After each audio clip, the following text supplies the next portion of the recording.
পাকা চুল বা দাড়ি তুলে ফেলা যাবে কিনা বা তুলে থাকলে কোনো শাস্তি হবে কিনা, খুব গুরুত্বপূর্ণ একটা প্রশ্ন।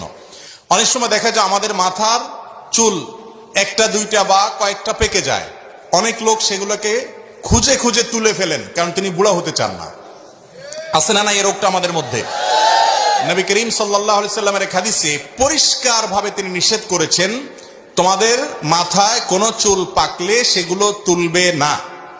যদি তোমার সে পাকা চুলগুলোর কারণে তোমার কাছে বিব্রত মনে হয়, ভালো না লাগে, তুমি সেখানে মেহেদি বা এরকম করে ন্যাচারাল কালার, যেটা ব্ল্যাক ছাড়া অন্য কালার, সে কালার দিয়ে তুমি কালারফুল করো। এবং বিশেষ করে কোন চুলের ফাঁকে ফাঁকে আজকাল তো মেহেদি জাতীয় কালার করলে সেটা একদম স্টাইলও হয়। কিন্তু নবী করিম সাল্লাল্লাহু আলাইহি সাল্লাম পাকা চুল তুলতে নিষেধ করেছেন, পাকা চুল তোলার ব্যাপারে তিনি নিষেধাজ্ঞা আরোপ করেছেন।